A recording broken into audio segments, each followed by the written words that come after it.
नमस्कार, मैं हरीश गौड़ आप सबका स्वागत करता हूं आपके अपने शो में fit and fine. Healthy body, healthy mind and happy life. पिछले एपिसोड में डॉक्टर साहब ने बताया कि बीमारियां हमारे शरीर में कैसे आती हैं, किन किन फेजेस में आती हैं और उनका निदान क्या है, उनका उपाय क्या है। आज इसी चर्चा को आगे बढ़ाएंगे। डॉक्टर सतीश गुप्ता जी हमारे साथ स्टूडियो में मौजूद हैं। आइए उनका स्वागत करते हैं। डॉक्टर साहब, आपका बहुत बहुत स्वागत है। नमस्कार। डॉक्टर साहब, आपने पिछले एपिसोड में बताया था कि बीमारियां जो हैं वो किन किन फेजेस में आती हैं। साइकिक फेज़ में जो बीमारियां आती हैं वो आपने बताया, और उनका उपाय क्या होता है, उनको उनसे छुटकारा कैसे मिल सकता है, कैसे हम बच सकते हैं उन बीमारियों से, वो भी आपने बताया।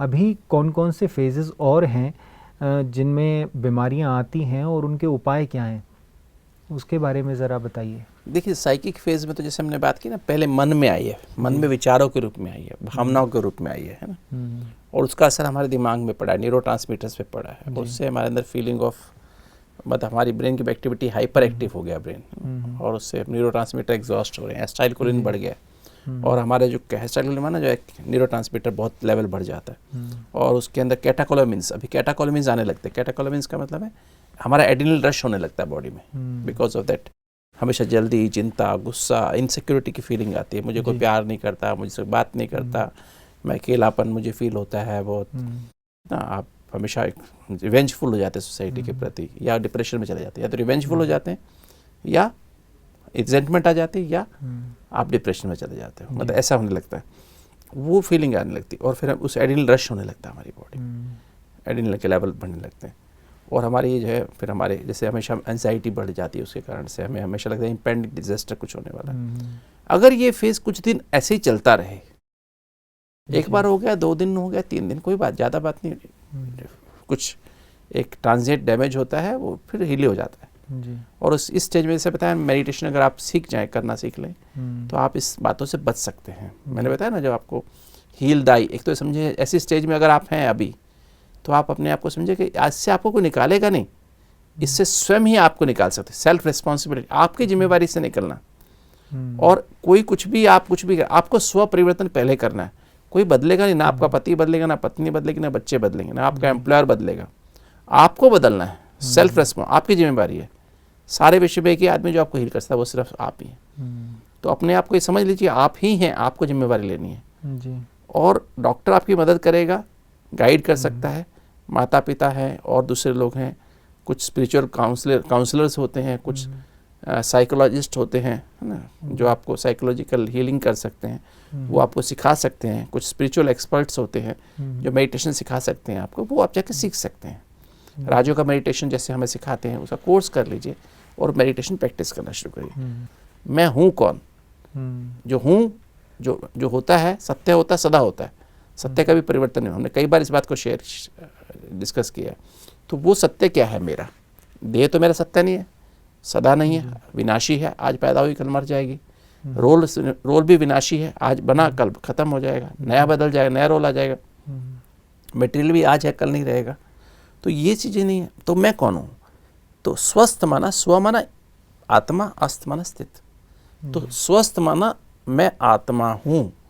जब इस स्थिति में आप स्थित रहेंगे, तो आपके जहाँ आप होते हो, जिस जगह पर होते हो ना, स्थिति से आपके अंदर एनर्जी आने लगती है।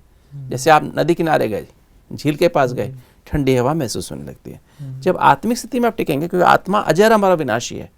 आत्मा ना बूढ़ी होती है, ना मरती है, ना बीमार होती है, ना बूढ़ी, ना मतलब जो है वो गरीब अमीर होती है ना। तो आत्मा जो है वो अविनाशी है। जब आप इस एटर्निटी की फीलिंग में आ जाते हो, तो आपके अंदर शांति आ जाती है। अगर मैं आत्मा हूं, तो आप भी तो आत्मा है ना। जो मेरे को तंग कर रहा है, जो मेरे को गाली दे रहा है, इंसल्ट कर रहा है, वो भी तो आत्मा है ना, राइट। वो जैसे मैं बाई नेचर शांत हूं, तो ये भी बाई नेचर शांत है ना। वो पानी गर्म, अभी पानी को गर्म कर दो तो पानी जला सकता है, किंतु पानी छोड़ दो गर्म, कितना उबलता पानी हो, छोड़ दो, क्या होगा? 2 घंटे बाद क्या होगा? ठंडा हो जाएगा। ठंडा हो जाएगा। वैसे भी हर इंसान अगर गुस्सा कर रहा है, सामने वाला गुस्सा कर रहा है, मुझे दुख हो रहा है, तो मैं भी गुस्सा कर रहा हूँ। मैं इसलिए कर रहा हूँ क्योंकि मुझे एक्सपेक्टेशन है कि शांति और प्यार मुझे इससे मिले, और वो भी गुस्सा इसीलिए कर रहा है कि उसे भी शांति प्यार मिले, उसकी भी एक्सपेक्टेशन। गर्म पानी कभी, गर्म पानी कैसे मुझे ठंडक पहुंचा सकता है? तो सबकी इच्छा वही है। नहीं, वो बात ठीक है, क्योंकि मुझे बताइए, गर्म पानी उबलता पानी मुझे ठंडक पहुंचा सकता है? तो मैं एक्सपेक्टेशन गलत कर रहा हूँ ना जी। इसमें वो पानी उबल रहा हूँ। मैं इसलिए बोल रहा हूँ कि सबकी जो चाहत है वो वही है कि उनको शांति प्यार वही है। चाहिए, क्योंकि हर आत्मा की चाहत वही पर है। हमको ये हमें समझना पड़ेगा ना जी। कि इस समय वो पानी सामने वाला व्यक्ति मुझसे ईर्ष्या कर रहा है, वो एक्चुअली जल रहा है अंदर से, है ना, जी। गुस्सा कर रहा है, तो इस समय अंदर से जल रहा है ना, तो मुझे उस पर रहम आना चाहिए कि गुस्सा करना चाहिए वापस जी। या उसके गुस्से को देख मुझे खुद दुखी हो जाना चाहिए? नहीं दुखी होना चाहिए ना। तो जब आप आत्मिक स्थिति में टिकना शुरू करेंगे तो आपको अपने आप शांति लगेगी। और जब परमात्मा से जब अपने आप को आत्मा समझेंगे तो करंट आपका परमात्मा करंट तो आप तक वायर उसकी यहाँ तक आई हुई है। आप ही देह भान में बैठे हैं, बॉडी में अपने को बॉडी समझ के बैठे हैं। जैसे एक वायर के ऊपर अगर एक वायर है बिजली की, उसके ऊपर रबड़ की वायर रबड़ लगा है। अच्छा, आप एक दूसरी नंगी तार है, आप रबड़ की तार के साथ उसको जोड़िए और फिर बल्ब जलेगा क्या? बिल्कुल नहीं जलेगा। जब तक उसकी रबड़ नहीं उतारेंगे, उस तार नंगी तार को नंगी तार से नहीं जोड़ेंगे, तब तक करंट आएगी? आ ही नहीं सकती। एक्चुअली परमात्मा तो हमें करंट देने का तैयार है। वो जो पावर हाउस है, ocean of peace, power house of peace, power house of love, power house of happiness, power house of bliss, power house of powers, सहन करने की शक्ति, समाने की शक्ति, सामना करने की, power to face, power to cooperate, है ना, वो जो उसका सागर है ना, पावर ऑफ प्योरिटी, है ना। तो वो जो है, वो जो पावर हाउस है प्योरिटी का, उसका करंट मेरे पास तक आया है। मैं बॉडी कॉन्शियस रोल कॉन्शियस में अकड़ के बैठा हूँ। अब मुझे जैसे मैं रियलाइज करता हूँ मैं देह नहीं, इस देह को चलाने वाली अति सूक्ष्म चैतन्य ज्योति बिंदु आत्मा, तो क्या होगा, वो मेरा कनेक्शन ऑटोमेटिक उससे चिपक जाता है और करंट आने लगती है, अंदर शांति आ जाती है, प्रेम आ जाता है। प्रेम माना हम एक्सेप्ट करना सीख जाते हैं। उसने क्यों ऐसा की, वो ऐसा क्यों कर रही है, ऐसा क्योंकि मैंने जरूर उसको कभी ना कभी जाने अनजाने वो मुझसे हर्ट हुई है, उसको मुझसे इनसिक्योरिटी फील हुई है, इसलिए वो मुझसे ऐसा कर रही है, कर रहा है, राइट। तो जब हम ये बात समझ जाते हैं तो हम शांत हो जाते हैं, है ना, और उसमें टिक जाते हैं, पास्ट को उसको माफ़ कर देते हैं, बल्कि हम उसको सॉरी फील कह देते हैं, हालांकि मेरी गलती नहीं है। उसको शांत करने के लिए आई एम सॉरी, गलती की है तो मानना ही, सॉरी करना ही होता है, किंतु नहीं भी की है तो आप सॉरी कहेंगे, वो बात ठंडी हो जाएगी। डॉक्टर साहब, हर आत्मा की, हर इंसान की अलग अलग क्वालिटीज़ होती हैं, अलग अलग तरह के संस्कार होते हैं, नेचर होता है। तो हर इंसान को हम चाहते हैं कि हर इंसान ऐसा हो। कैसे पॉसिबल है कि हर इंसान एक जैसा हो जाए? लाइक हम कह रहे हैं कि लोगों के अंदर गुस्सा ना हो, लोगों के अंदर प्यार हो, और लोग मेडिटेशन करें और जो स्थिति आत्मा की होनी चाहिए, जो उसकी ओरिजिनल स्थिति है, उसमें स्थित हो जाएं। तो ये कैसे हो सकता है? सभी लोग अलग अलग हैं, एक जैसा कोई भी नहीं है। नहीं, आप बिल्कुल ठीक कह रहे हैं। ऐसा नहीं, ऐसा कोई भी आदमी, दो आदमी, इवन भाई भाई भी एक ही माता पिता के बच्चे हैं तो भी वो अलग अलग नेचर के होते हैं। पर एक बात ध्यान रहे कि हम जब आत्माएं, जब हम छोटे बच्चे होते हैं, पैदा होते हैं, तो हम सब के अंदर ये सातों गुण भरपूर होते हैं, है ना, जो सत्य की समझ, पवित्रता, शांति, रूहानी प्रेम, अतीन्द्रिय सुख, आनंद और शक्तियाँ, 8 शक्तियाँ जो होती हैं भरपूर होती हैं। इससे हर बच्चे को देखे शांति अनुभव होती है, प्यार आता है, पवित्रता लगती है ना। इसे देखिए छोटे बच्चे को महात्मा जैसा कहते हैं। फिर जैसा जैसा बच्चा एक्सपोज होता है माता पिता के बिहेवियर से, स्कूल में टीचर्स और दूसरे अपने भाई बहन और समाज की बातों से, आजकल बच्चे मोबाइल से बचपन में एक्सपोज होने लगते हैं, क्या क्या देखते हैं, तो वो एक्सपोजर जो मिल रहा है उससे वो एक कॉम्प्लेक्स बनता है। प्लस उसके अपने जीन्स माता पिता से जो मिले, अपने अंदर जो उसकी स्ट्रक्चर है, उसके अंदर जो उसकी इंटरेक्शंस उसके साथ, बाहर के एटमॉस्फेयर के साथ, तो 11 साल की उम्र तक की पर्सनैलिटी बनती है। वो फिर उसके फर्दर 11 साल के बाद फर्दर क्या, कि मैंने डिस्कस पहले भी किया कि कैसे वो पर्सनैलिटी, फिर हर आदमी की पर्सनैलिटी अलग हो जाती है। कोई लोग बहुत सेंसिटिव बन जाते हैं, इमोशनल ज़्यादा हो जाते हैं, कई लोग बहुत एग्रेसिव बन जाते हैं, कई बहुत गुस्से वाले बन जाते हैं, कई बहुत इंट्रोवर्ट बन जाते हैं, कोई बहुत एक्सट्रोवर्ट बन जाते हैं, कोई स्किज़ॉइड बन जाते हैं, कोई ऐसे एक्सट्रोवर्ट बनते हैं हर चीज़ बोल देते हैं, और कोई इतने ज़्यादा आइसोलेटेड, अपने मन की बातें शेयर ही नहीं करते हैं, टोटली अंदर से पैक्ड हो जाते हैं। तो अलग अलग पर्सनैलिटीज़ हैं, है ना। कोई व्यक्ति उनको सबके गुण नज़र आते हैं, कोई सबके अवगुण ही नज़र आते हैं, कोई तुरंत सबको माफ़ कर देते हैं, कोई जरा भी उसके अंदर ऐसी फीलिंग होती है माफ़ी नहीं करूँगा, माफ़ी नहीं करूँगी। तो ये जो है सारी एक्वायर्ड है, राइट। बेसिक हमारी ओरिजिनल नेचर है, जैसे एक मिट्टी की, एक ईंटें किससे बनती है? मिट्टी से बनती है, मिट्टी से बनती है। कोई गोल ईंट है, कोई चौकोर है, कोई कैसी है, कोई कैसी, डिफरेंट शेप की, कोई षटकोण के रूप में है, पर बेसिक चीज़ तो मिट्टी है ना, राइट। तो हमें समझना है कि हम लोग बेसिकली हमारे सातों गुण सबके अंदर सेम है। सतो प्रधान थे हम लोग जब पैदा होते हैं, है ना, सातों गुणों से भरपूर। धीरे धीरे, जैसे मैंने गीत भी बताया था, एक बच्चे मन के सच्चे, सारी जग की आँख के तारे, ये वो नन्हे फूल हैं जो भगवान को लगते प्यारे। जो जो इनकी उम्र बढ़े, मन पर झूठ का मैल चढ़े, क्रोध बढ़े नफरत घेरे, बचपन इन बातों से हटकर अपनी उम्र गुजारे, बच्चे मन के सच्चे। तो ये जो हमें रियलाइज करने का कि हमारे अंदर जब उस स्व को हम पहचान लेते हैं, उस सत्य को पहचान लेते हैं, क्योंकि जैसे जैसे हम बड़े होते हैं हम सत्य को भूलते जाते हैं और अपनी बॉडी को याद करने लगते हैं। अपने माता पिता, मैं इसका बच्चा हूँ, इसका मेरी माँ ऐसी है, मैं ऐसा हूँ, हमारा परिवार ऐसा है, मैं इतना पढ़ा लिखा हूँ, उसका ईगो आ जाती है, रोल कॉन्शियसनेस आ जाती है।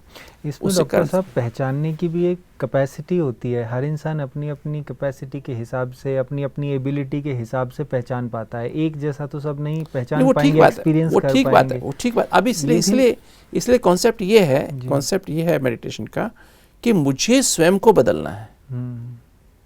स्व परिवर्तन से विश्व परिवर्तन, इनसाइड आउट अप्रोच है। अगर मुझे 10 लोग मुझे तंग कर रहे हैं, और घर में भी, ऑफिस में भी, वर्किंग प्लेस पे भी, तो मैं इसमें से किसी को नहीं बदल सकता हूँ। मेरा कंट्रोल किसी पे भी नहीं है, मेरा कंट्रोल सिर्फ स्वयं पे है। मुझे बदलना है, मुझे समझना है, मुझे अपने हाथ में अपनी पावर लेनी है, मुझे खुद को परिवर्तन करना है।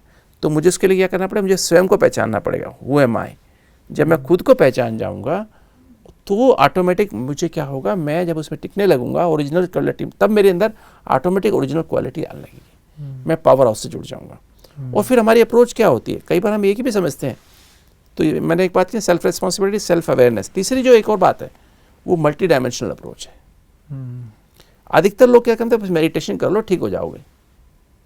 That is not good enough. अब मुझे स्वयं को हील करना है, मुझे स्वयं को स्वस्थ बनाना है, तो मुझे सेल्फ एम्पावरमेंट चाहिए। और एम्पावरमेंट कैसे आएगी? Empowerment comes from truth. शक्ति हमेशा सत्य से आती है। और सत्य कौन है?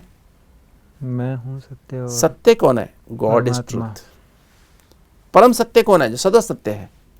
जैसे आपने बताया ना, बच्चा सत्य है, वही बड़ा हुआ तो असत्य बन गया ना। आत्मा भी सत्य ही है। आत्मा सत्य है, आत्मा सत्य है, क्योंकि बचपन में आत्मा का भाव है। कि तो जैसे ही बड़ा होता गया उसके बाद लेयर चढ़ती गई, ईगो की, है ना, विकारों की, झूठ की, क्रोध की लेयर चढ़ती गई, सत्य छुप गया। वही बच्चा जो पहले इतना मुस्कुराता था, आज आंखें उसकी चढ़ी रहती हैं, गुस्से में रहता है, शराब पीता है, सिगरेट पीता है, बीड़ी पीता है, हर समय मारने को आता है ना। वही बच्चा है ना, वैसे तो वही बच्चा, बड़ा हुआ तो लेयर चढ़ गई ना, अभी वो ओरिजिनल तो रहा ही नहीं, एक्वायर्ड, पूरी एक्वायर्ड नेचर से ढक गया। अब इसको जो है, इसको ठीक करना, क्या करेंगे? अब जो परमात्मा जो है, परम आत्मा, वो सदा परम सत्य है, वो सदा ही सत्य है। उस पे ऐसा नहीं होता बचपन में बच्चा भगवान, बच्चा बूढ़ा, जवान बूढ़ा तो होता ही नहीं।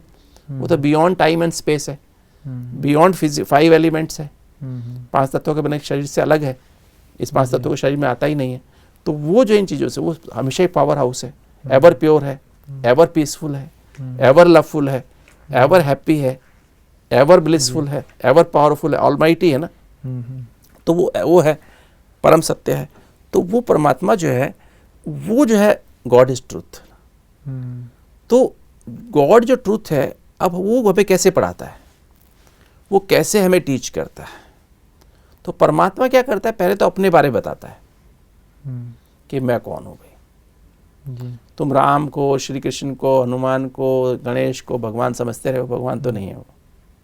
हमारे जो दादाजी थे वो कृष्ण को मानते थे, बहुत तगड़े भक्त थे। और फिर एक तरफ कहते थे, बिन पग चलत सुनत बिन काना, बिन हाथन रच दिया जमाना। तो हम समझाने की कोशिश करते थे, बट वो पता है इतने पक्के संस्कार हो गए थे कि कृष्ण को मानते थे कि यही हैं जो कुछ हैं, यही हैं निराकार, यही हैं परमात्मा, ऐसा। अभी ये भी तो हम आरती में गाते हैं, जय जगदीश हरे, जो बचपन से हम आरती गाते थे। राम और कृष्ण की फोटो मूर्ति होती थी, उसके सामने खड़े हो गाते थे, जय उसमें एक लाइन आती है, तुम हो एक अगोचर सबके प्राणपति। तुम हो एक अगोचर माना इन आंखों से ना दिखाई देने वाले जी, है ना, सबके प्राणपति, सबके प्राणों के प्राण माना सब, प्राण माना आत्मा, सब आत्माओं के पिता हो, उनके पतियों के पति हो ना। आत्मा कहती है, परमात्मा कहता है ना। तो आत्मा सजनी है, परमात्मा साजन है।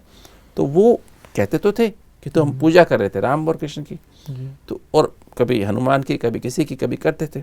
तो वो देवता है, वो महान आत्मा है, कि तो परमात्मा एक है, महान आत्मा अनेक है।